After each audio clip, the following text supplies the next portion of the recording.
Mi nombre es Juan Camilo Villada Valencia. Yo soy médico pediatra de la Universidad de Antioquia, oncohematólogo pediatra de la Universidad Nacional de Colombia y soy docente de posgrado de la Universidad de Antioquia. Gracias a Fagron por esta gran invitación.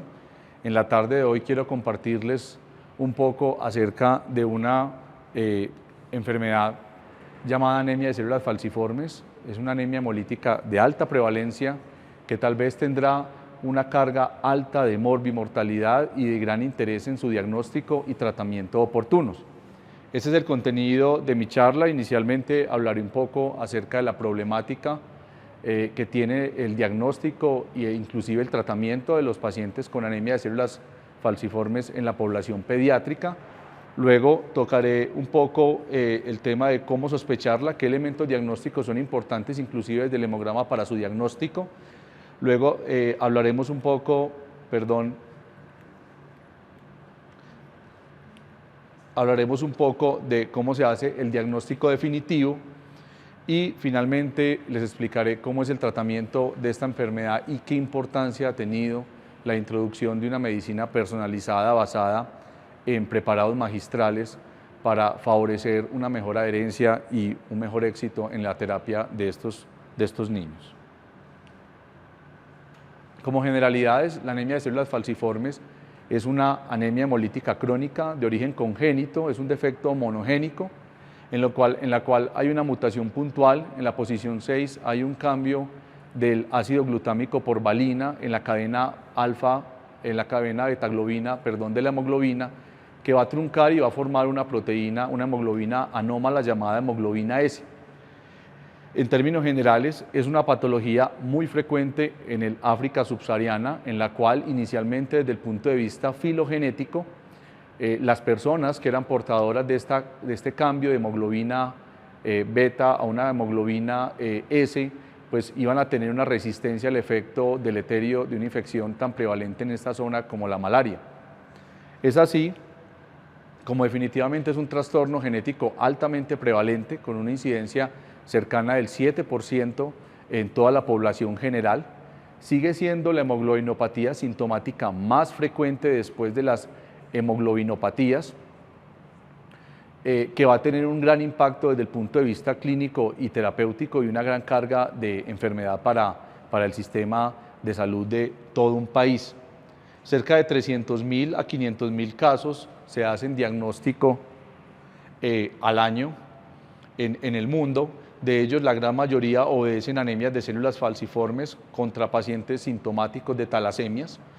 Y a pesar de que la tasa de muertes en menores de 5 años es muy baja, la OMS desde el 2018 considera que los pacientes con anemia de células falciformes pues constituyen una patología como un problema de salud pública, dado que desafortunadamente es mucho más prevalente en países en vía de desarrollo, donde los recursos destinados a la salud a veces no permiten un diagnóstico y un tratamiento oportunos.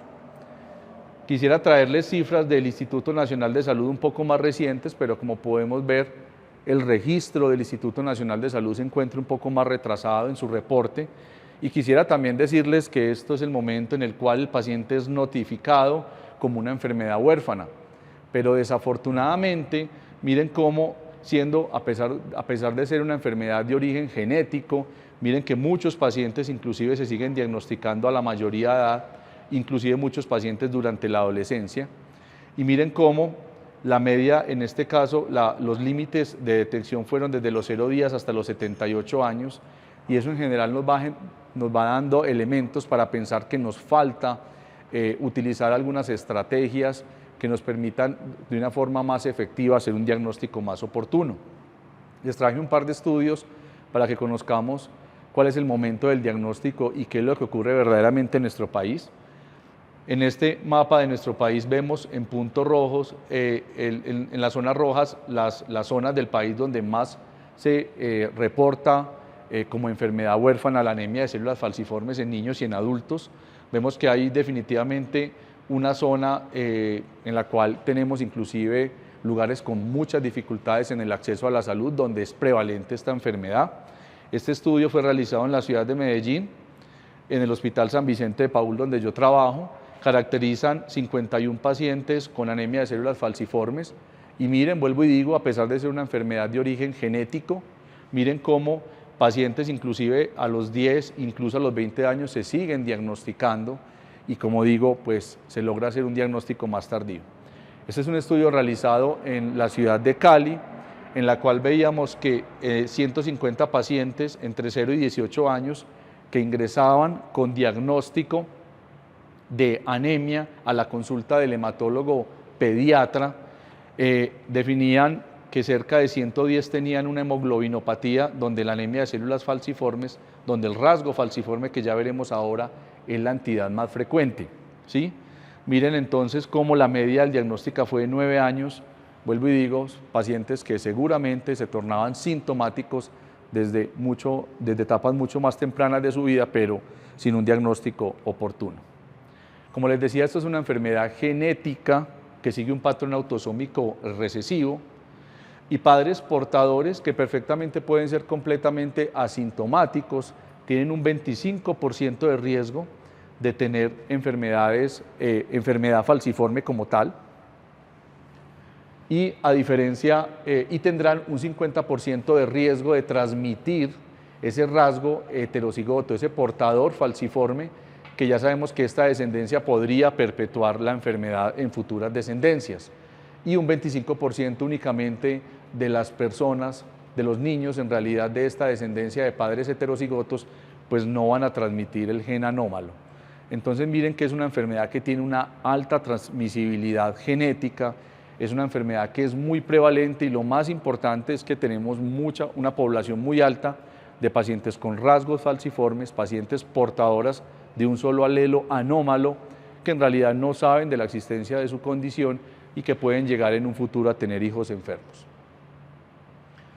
El hemograma sigue siendo tal vez la principal herramienta diagnóstica que nos permite aproximarnos en el estudio no solamente de la anemia, sino también aproximarnos a la etiología de la anemia, en este caso una anemia hemolítica crónica, que es la anemia de células falciformes. A pesar de que el hemograma contiene 20 datos de gran interés, en la práctica clínica con frecuencia vemos que los médicos no hematólogos solamente evalúan 4 o 5 parámetros del hemograma y omiten una información tan valiosa que da el hemograma y que nos permite inclusive aproximarnos a la etiología. Este es un ejercicio que hice, tomé un hemograma de uno de mis pacientes con anemia de células falciformes de la consulta y quiero compartirles una serie de datos y elementos importantes claves que nos deben hacer sospechar del diagnóstico, inclusive sin tener la prueba confirmatoria. Lo primero es mirar la hemoglobina. La mayoría de pacientes con anemia de células falciformes tienen una anemia permanente, porque esto es una anemia hemolítica crónica, que van a tener episodios en los cuales van a estar más anémicos si hacen crisis hemolíticas o van a estar mejor si el paciente inclusive se adhiere a la terapia. Lo importante es que, sumado a la caída de la hemoglobina, los pacientes presentan una contracción de la masa eritrocitaria, dado por caída de los glóbulos rojos totales. Y este punto sí que es importante, porque en pacientes con talasemias, que es otra hemoglobinopatía que hace parte del diagnóstico diferencial de anemia falciforme, los pacientes presentan masas eritrocitarias elevadas, y si tienen masas eritrocitarias altas con volúmenes pequeños, pues podría obedecer más a una talasemia, como ya les digo, y no una anemia falciforme. Y a diferencia de las talasemias, pues los pacientes con falciforme efectivamente también tienen caída de la masa eritrocitaria. El volumen corpuscular medio es el segundo parámetro después de la hemoglobina más importante para la clasificación de las anemias, tanto en niños como en adultos. Y generalmente en los pacientes con falciformes tenemos volúmenes corpusculares muy altos. Esto habla de macrocitosis y es producto de la reticulocitosis. Signos de respuesta medular, recordemos que el reticulocito es un precursor del glóbulo rojo que característicamente tiene volúmenes muy altos y eso hace que las anemias sean macrocíticas y que el reticulocito sale de forma más prematura y en mayor porcentaje a sangre periférica en respuesta a la destrucción periférica de glóbulos rojos que tienen los pacientes con anemia de células falciformes. Es por eso que vamos a ver generalmente volúmenes corpusculares altos en los pacientes con anemia falciforme y a su vez la administración de hidroxiuria, que ahorita veremos, es un elemento importante en el cual el efecto terapéutico va a reflejar un aumento del volumen corpuscular y podríamos acercarnos acerca de la adherencia que tiene el paciente al medicamento. La concentración de hemoglobina corpuscular media generalmente está muy elevada en los pacientes con anemia de células falciformes, y eso es explicado por la conformación que adopta el glóbulo rojo en una hemoglobina S despolimerizada que comienza a dialogar directamente con las proteínas del glóbulo rojo y hace que cambie la concentración, la relación de la concentración de la hemoglobina con el volumen corpuscular, y aumenta la hemoglobina corpuscular media. Yo le enseño a mis estudiantes que generalmente pacientes con concentraciones de hemoglobina corpuscular media cercanas a las concentraciones promedio de hemoglobina corpuscular, pues miren, estos valores tan cercanos están muy a favor, después de la etapa neonatal, de anemia de células falciformes. Entonces miren que tenemos aquí un dato muy importante que generalmente omitimos. El ancho eritrocitario, que es el grado de variabilidad de los glóbulos rojos en el extendido de sangre periférica, generalmente está elevado en los pacientes con todas las anemias hemolíticas. Los pacientes con anemia falciforme no son la excepción, y también en anemias carenciales. Con frecuencia el paciente con falciforme tiene leucocitosis, dado esa interacción, ese diálogo directo que tienen el endotelio activado por citoquinas proinflamatorias. Hay una endoteliopatía crónica en la cual se activan una gran cantidad de células que llevan a que haya leucocitosis con neutrofilia, y esto inclusive puede ser un predictor de daño de órgano blanco en los pacientes. Y a su vez pueden haber trombocitosis, en las cuales las plaquetas actúan como reactantes de fase aguda, y eso también explica el fenómeno inflamatorio crónico. En el extendido, pues podemos tener el diagnóstico. Si nos reportan drepanocitos o células en hoz, o células en banano, o células en plátano, pues estamos al frente de un paciente que tiene una condición falciforme, que ya veremos que puede ser un rasgo o puede ser una enfermedad con anemia instalada. A su vez puede haber macrocitosis, ya decíamos, hay volúmenes altos, puede haber policromatofilia, que ahorita la veremos en el extendido, y pueden también describir inclusive eritroblastosis, que ahorita los veremos. ¿Qué otros exámenes de laboratorio apoyan el diagnóstico oportuno de anemia o condición falciforme? Como es una anemia hemolítica por excelencia, como es una anemia hemolítica por excelencia, pues vamos a tener hiperbilirrubinemias a expensas de la indirecta, con aptoglobina baja porque hay una hemólisis intravascular obligada, hay elevación de la deshidrogenasa láctica y de una enzima que no es hepatoespecífica, que es la AST, hay hipostenuria, o sea, una pérdida en la capacidad de la concentración de la orina, y tal vez este es uno de los signos más tempranos de daño renal en los pacientes con anemia falciforme. Generalmente pueden tener valores de sedimentación normales, y en el extendido, como les decía, pues aparecen otra serie de alteraciones importantes como los cuerpos de Howell-Jolly, producto del estado de hipoesplenia funcional, que ahorita hablaremos de él, dianocitos, y hay asociación de hemoglobina S con hemoglobinopatía C, punteado basófilo y eritroblastos, que ya les contaba. En términos generales, todos tienen reticulocitosis porque es una anemia hemolítica como signo de respuesta medular. Aquí les traje unos extendidos, ojalá que se vean con claridad en la grabación. Esto es policromasia o policromatofilia, es simplemente la presencia de más de 2 colores en el extendido de sangre periférica, y este color un poco más violáceo lo adopta el reticulocito, que está elevado en los pacientes con anemia hemolítica falciforme. Aquí otro ejemplo de policromasia, y aquí aparecen inclusive en estados de hemólisis más severa eritroblastos.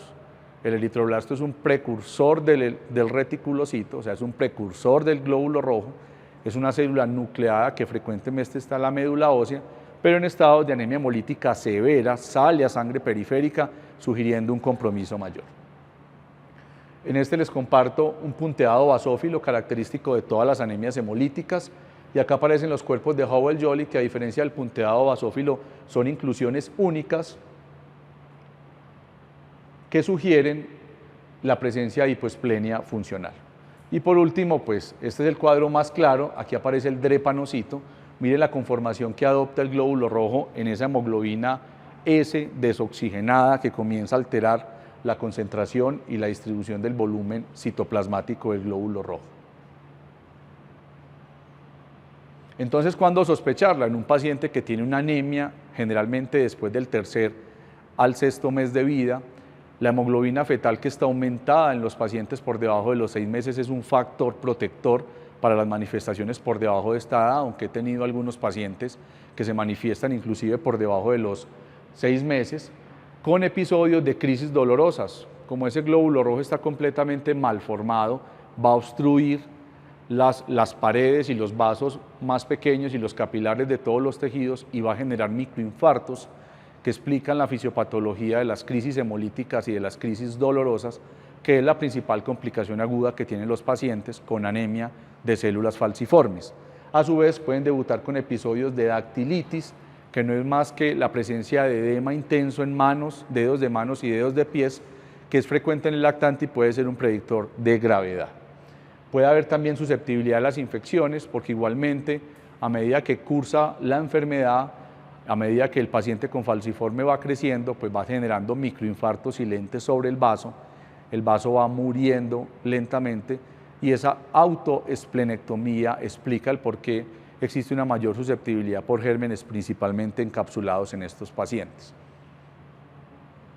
Quiero compartir en esta imagen que tal vez este paciente y este paciente pueden tener anemia de células falciformes, que no es un trastorno monogénico exclusivo de la población afro, ya que pues, vivimos en un país con hay un gran intercambio cultural, hay un gran intercambio de diferentes ancestros y de regiones que lleva a que los pacientes pues, puedan tener un contexto clínico a favor independiente de su raza.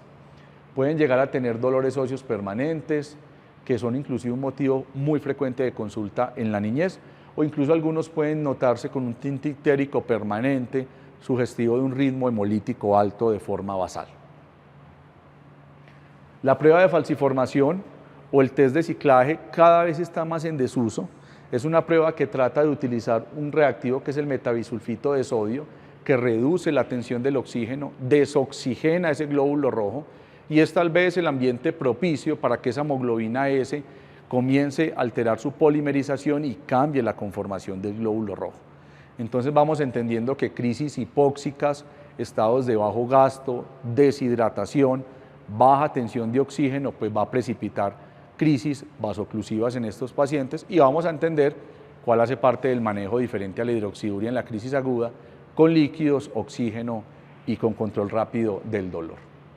Entonces, como les decía, viene en desuso, tiene una tasa de falsos negativos y falsos positivos no despreciable y recuerden que la prueba de ciclaje puede ser positiva en pacientes que tengan un rasgo falciforme, ¿sí?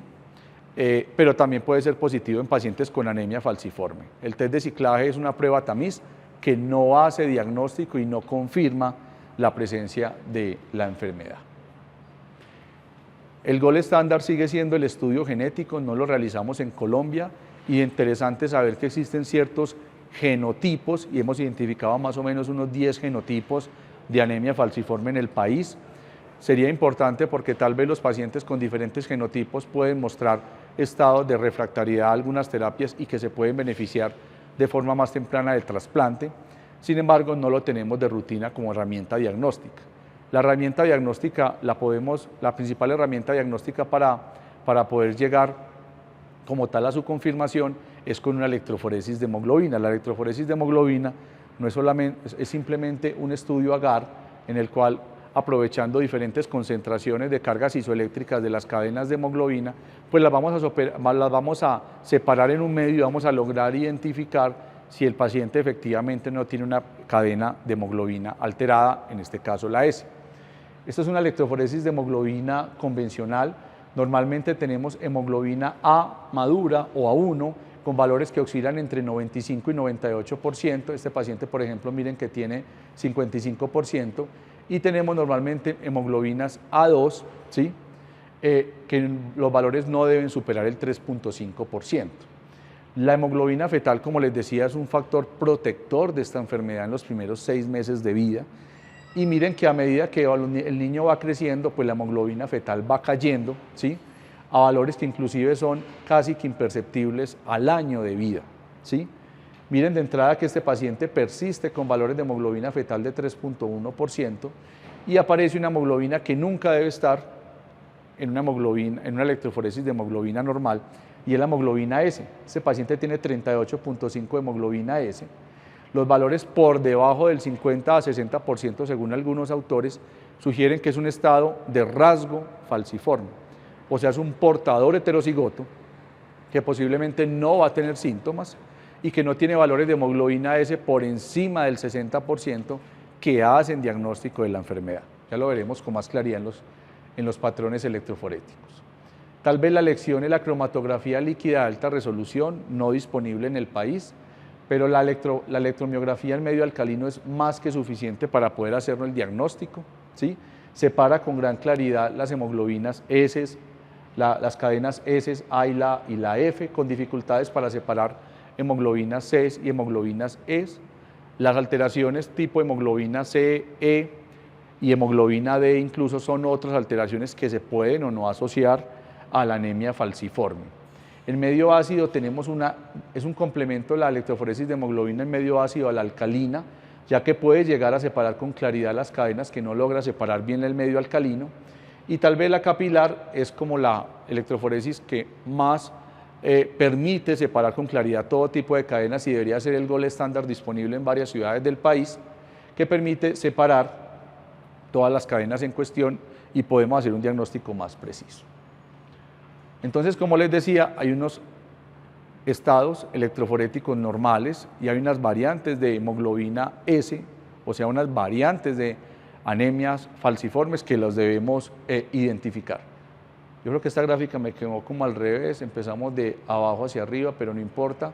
El estado normal de electroforesis de hemoglobina, como les decía, es que tengamos una hemoglobina A1 madura predominante, no debe haber otro tipo de cadenas. El paciente con rasgo falciforme pues tiene el genotipo AS, mire que tienen valores de hemoglobina S generalmente por debajo del 50%, diferente al paciente homocigoto, o sea SS, que va a tener la enfermedad, que tiene, vuelvo y digo, los dos alelos alterados, que va a tener valores de hemoglobina S superiores al 60%. Y como les decía, hay combinaciones en nuestro medio, dada la combinación de regiones y culturas, de pacientes que tienen un gen S alterado, pero un gen beta alterado, ¿sí? Y pueden ser pacientes que tienen hemoglobinas S muy predominantes, o sea, una baja expresión de cadenas beta, son los betaceros, que se comportan como los SS, o van a tener expresión muy baja, más aumentada de cadenas beta, que son los S-beta+, que miren que tienen valores de hemoglobina S un poco más bajos, y por ende van a ser menos sintomáticos en el contexto de su anemia falciforme. Y por otro lado hay otra prevalente que es la hemoglobinopatía SC. Heredo el S de mi papá, heredo la C de mi mamá y tengo una condición que no es tan grave como tener una SS, ya que el grado de polimerización de la hemoglobina C es mucho más bajo. Empezamos a hablar de la terapia. El gold estándar del tratamiento de una enfermedad genética es cambiar tu contenido genético. Desafortunadamente, la terapia génica no ha mostrado impacto en los pacientes con anemia falciforme y el trasplante de médula ósea, donde yo hago un backup en la médula ósea y cambio los precursores eritrocitarios que tienen la hemoglobina S por precursores eritrocitarios normales, pues no es fácil de hacer en estos pacientes, generalmente requieren un donante idéntico intrafamiliar y solo el 12 al 15% de los pacientes con anemia falciforme tienen un donante idéntico intrafamiliar. Es así como la terapia farmacológica constituye la principal herramienta terapéutica en los pacientes en la actualidad. La hidroxiurea es un antineoplásico, inicialmente utilizado en condiciones como leucemias mieloide agudas y leucemias mielomonocíticas juveniles, que fue descubierto muy cercano al descubrimiento del metrotexate, que fue el primer antineoplásico en el mundo en los años de 1968. Él literalmente aumenta la formación de precursores de glóbulos rojos ricos en hemoglobina fetal, que ya les venía diciendo cómo la hemoglobina fetal ejerce un efecto protector en los pacientes con anemia falciforme que tienen un daño directo por la hemoglobina S. A su vez, tiene un efecto antimetabolito reduciendo la proliferación celular y ya les decía que la leucocitosis, ese estado de endoteliopatía crónica inflamatoria, pues también se alivia con el uso de la hidroxiurea en estos pacientes. A su vez también aumenta la síntesis de óxido nítrico, que es un potente vasodilatador, y en estudios se ha mostrado cómo los pacientes con anemia de células falciformes tienen bajos volúmenes, baja concentración de óxido nítrico endotelial y también eso puede agravar las crisis vasoclusivas. Es bonito ver la evolución que ha tenido las indicaciones terapéuticas de la hidroxiuria en la historia de la medicina, en la historia de los pacientes con anemia falciforme. Inicialmente la recomendábamos definitivamente a pacientes con anemia falciforme que tuvieran crisis vasoclusivas repetidas, síndromes torácicos repetidos, o incluso que tuvieran episodios graves que llevan a la muerte de síndromes torácicos o crisis óseas severas que lleven a necrosis avascular de las cabezas femorales y de otras articulaciones. Pero lo interesante ha sido que comienzan a aparecer estudios donde muestran que es un medicamento que tiene un gran perfil de seguridad en poblaciones pediátricas muy pequeñas y que empieza a tener unos efectos benéficos inclusive antes de aparecer las crisis agudas, las crisis molestas que tienen los pacientes con anemia falciforme. Y es así como la sociedad, el CEOP, que es la Sociedad de Hematología y de Hemostasia española, recomienda desde los 9 meses de vida comenzar a dar la hidroxiuria, incluso en pacientes completamente asintomáticos, incluso sin anemia, incluso sin haber tenido una crisis vasoclusiva. ¿Sí? Aparecen unas indicaciones adicionales, pero tal vez empezamos a concluir que el uso de hidroxiuria temprano, por el solo hecho de tener la enfermedad, va a reducir un daño de órgano blanco, o sea, complicaciones crónicas y también las complicaciones agudas, y no solamente la debemos dar cuando las crisis ya están instaladas. Este es un estudio muy importante, que es el estudio Baby Hawk. Es un estudio realizado en el Reino Unido, 193 infantes reclutados entre los 9 y 18 meses, que tenían el genotipo pues, de mayor agresividad de los pacientes con anemia falciforme. Fue un seguimiento estrecho por 20 años con una dosis inicial de hidroxiuria de 20 miligramos por kilo. Y miren cómo en barras grises los pacientes que recibían hidroxiuria efectivamente tenían menos visitas a urgencias por crisis de dolor, menos episodios de síndrome torácicos agudos, que son complicaciones pulmonares parecidas a crisis de dolor en los pacientes con falciforme, menos episodios de dactilitis que les contaba que son frecuentes en el lactante y por ende menos hospitalizaciones. Cuando analizaban el perfil de seguridad de la hidroxiuria en esta población pediátrica tan pequeña, encontraban que, bueno, que si efectivamente reducía las tasas de complicaciones, pues la presencia de complicaciones infecciosas, que eran las más temidas con la hidroxiuria, producto de la neutropenia, que es el efecto adverso más frecuente, pues inclusive la mayoría de niños que tenían, consumiendo la hidroxiuria, episodios infecciosos, no tenían neutropenia. O sea que posiblemente la hidroxiuria no los estaba llevando a una mayor tasa de infecciones recurrentes. Y tenían efectivamente fiebre por otros motivos, de origen viral, que el niño no tiene infecciones virales cuando comienza a asistir, por ejemplo, a la guardería, y otro tipo de infecciones más prevalentes de la infancia como gastroenteritis y otitis media aguda. Lo interesante fue que solo el 9% de todos los pacientes del Baby Hawk que recibían la hidroxiuria tuvieron episodios de neutropenia que rápidamente mejoraron cuando ajustaron la dosis del medicamento. Es un estudio muy importante porque tuvo un porcentaje alto de pacientes con una alta tasa de seguimiento, y es el estudio HOTFOST. Es un estudio que reclutó niños entre los 6 meses y los 24 meses con fenotipo severo de la enfermedad, y como les decía, una población de estos pacientes llegó a tener cerca de 11 años de seguimiento. La dosis inicial utilizada de hidroxiuria fue un poco más baja que el estudio anterior, a una dosis de 15 miligramos por kilo. Y lo interesante de esto es que comenzamos a ver cómo los preparados magistrales tienen importancia en el tratamiento de la enfermedad, y aquí utilizan una solución estabilizante de 100 miligramos por mililitro de hidroxiuria, tratando de asegurar la adherencia y sabiendo que queríamos dar de una forma segura la hidroxiuria en un grupo etario tan pequeño. Comenzaban a escalonar la dosis a dosis de 5 miligramos por kilo en cada visita, buscando un mayor efecto terapéutico, y en caso de toxicidad, pues iban a ajustar la dosis. Es así entonces como aparecen los preparados magistrales, ¿sí?, que han mostrado efectividad en este gran estudio, que es el estudio HOTFOST, ¿sí?, y ya comienza a haber un estudio fase 3 del estudio Baby Hawk que les contaba anteriormente, donde comienzan a utilizar estos preparados magistrales. La concentración máxima es de 100 miligramos por mililitro, puede tener un tiempo de estabilidad muy importante, y esto es clave para la familia, ya que las consultas por hematólogo, pues desafortunadamente en el país que somos tan pocos hematólogos pediatras, pues no pueden ser consultas mensuales para estar prescribiendo constantemente el preparado magistral. Y es así como empezaron a ver, bueno, de qué forma vamos a equiparar, vamos a garantizar que ese medicamento que está diluido en una suspensión por 4 meses conserva la misma actividad biológica durante todo el tiempo. Y es así como empiezan a aparecer algunos estudios farmacocinéticos donde empiezan a ver que la concentración la concentración del medicamento de hidroxiurea, del preparado magistral, se correlaciona con el grado de inhibición de proliferación de linfocitos T. Recuerden que les decía que la hidroxiurea tiene un efecto antimetabolito directo, un efecto antineoplásico directo, y es por eso que los estudios se realizaron utilizando cultivos de linfocitos T, mirando la efectividad y la concentración de la hidroxiurea.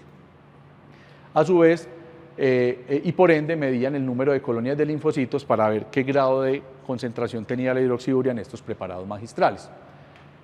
Estudios colorimétricos, estos estudios son un poquito antiguos, pero muestran que hay una correlación con las diferentes concentraciones de hidroxiurea en los preparados magistrales, confiando de que se conserva una cantidad del medicamento adecuada a través del tiempo en el preparado magistral. En esta otra gráfica, miren cómo inclusive a 3 meses la concentración de hidroxiurea en el preparado magistral no sufría cambios superiores al 10% de la concentración inicial, incluso persistían por varios meses. En esta tabla, cuando trataron de correlacionar el grado de proliferación de los linfocitos T como efecto terapéutico de la hidroxiurea en este estudio in vitro, con la concentración de hidroxiurea en los preparados magistrales, miren que en concentraciones muy bajas, inclusive de 1000 micromoles por mililitro, tenían un efecto muy importante en la reducción de la proliferación de los linfocitos T. Igualmente, cuando trataban de mirar si la actividad de la hidroxiurea permanecía en el tiempo en estos preparados magistrales, miren cómo inclusive solamente después del 6º mes comenzaba a caer ese grado de actividad de la hidroxiurea por debajo del 10, por encima del 10% de la actividad total del medicamento, asegurando una buena concentración en preparados magistrales cercanos a los 4, incluso 6 meses de preparación. Con respecto a la toxicidad, eso también son réplicas del estudio Hotspots. Miren cómo la neutropenia es leve en la mayoría de los pacientes que reciben hidroxiurea de forma permanente. Desafortunadamente, si no hay estrategias de modificación genética en los pacientes con anemia de células falciformes, pues estos pacientes tienen que recibir de forma indefinida el medicamento. Y miren cómo después de 3 años de estarlo recibiendo, pues la tasa de efectos tóxicos hematológicos era muy baja. Igualmente miren cómo al 4º año pues no descendía en gran cantidad la tasa de neutropenias, que en este caso eran leves, y los pacientes con trombocitopenias moderadas eran muy bajos. El 50% de los pacientes realizaban crisis anémicas producto de coinfecciones, en este caso por parvovirus, no atribuidas al medicamento, y no se reportaron inclusive casos de hepatotoxicidad, y un gran temor que había dentro de la comunidad científica con la administración crónica y prácticamente indefinida de este medicamento era la aparición de eventos mielodisplásicos o cáncer, y no hubo ningún registro de estas complicaciones que pueden ser fatales en los pacientes que recibían crónicamente el medicamento.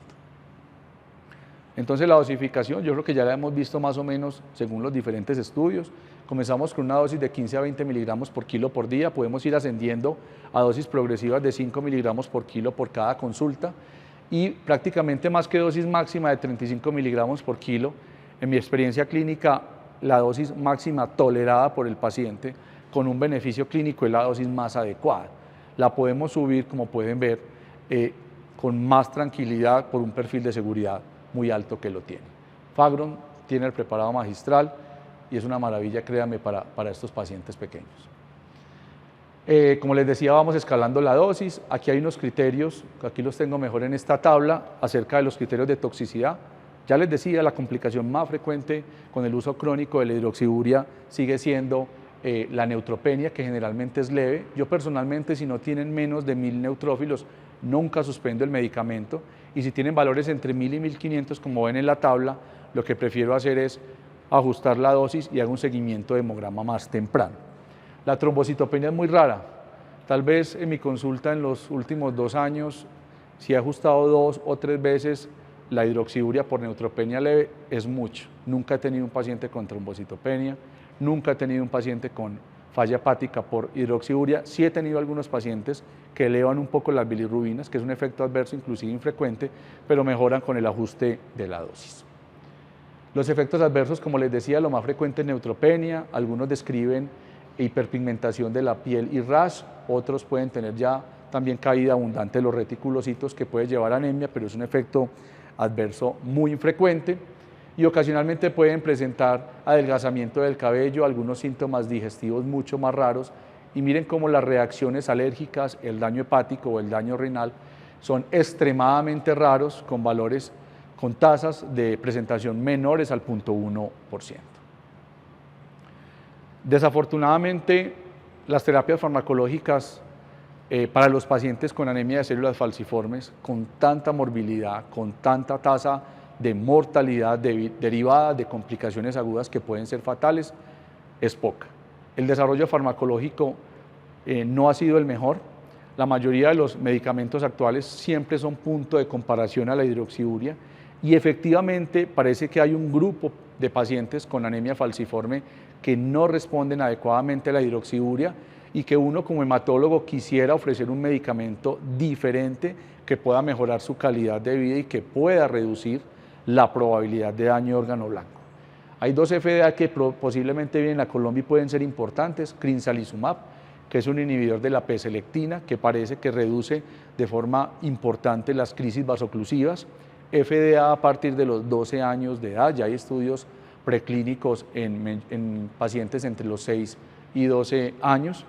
Y hay otro medicamento que ese sí tiene, que sí tiene FDA a partir de los 16 años, que es el voxelotor, que es un inhibidor de la polimerización de la hemoglobina S, que también parece que no solamente reduce las crisis vasoclusivas, sino que mejora la anemia de estos pacientes. El uso de ácidos grasos omega 3 por su efecto antioxidante directo sobre el endotelio, pues ha mostrado que requiere dosis muy altas de consumo de ácidos grasos omega 3 al día, que generalmente la población pediátrica ni los adultos la toleran, y faltan más estudios con N-acetilcisteína y L-arginina. Tengo un poco de experiencia con la L-glutamina, la he agregado en algunos pacientes con mala respuesta a la hidroxiuria y los resultados son variables. Pero desafortunadamente no tenemos medicamentos en avanzada que verdaderamente cambien el rumbo de esta enfermedad. Pero créanme que la respuesta que tienen estos pacientes a las crisis vasoclusivas, la reducción en el daño de órganos blancos como riñón, pulmón, tracto digestivo, ojos, es muy marcada cuando reciben de forma crónica y de forma permanente con dosis escalonadas la hidroxiuria. Muchos de estos pacientes incluso pueden no tener un impacto significativo en la hemoglobina, pero créanme que la respuesta que tienen con el consumo crónico del medicamento es muy buena. Como conclusiones entonces, el diagnóstico oportuno de la anemia falciforme permite un monitoreo y por ende un tratamiento temprano, reduciendo tasas de morbimortalidad. El trasplante de médula ósea y la terapia génica pues tal vez son las únicas estrategias curativas de esta enfermedad, pero desafortunadamente la mayoría de pacientes no logran tener acceso a estas terapias dado que no tienen una buena respuesta y no tienen un donante idéntico intrafamiliar disponible. La hidroxiuria en la actualidad sigue siendo el medicamento que más ha mostrado efectividad en reducir las complicaciones agudas y crónicas en los pacientes con anemia falciforme, como les vengo contando. Y el inicio de la hidroxiuria en el lactante menor ha mostrado un buen perfil de seguridad con una muy baja tasa de efectos adversos. Solamente quiero darle las gracias a Fagron por todo el apoyo y por la invitación a estos espacios académicos. Soy un médico convencido de la medicina personalizada, convencido de darle a los pacientes la mejor opción terapéutica de la forma más eficaz y más segura. Muchas gracias.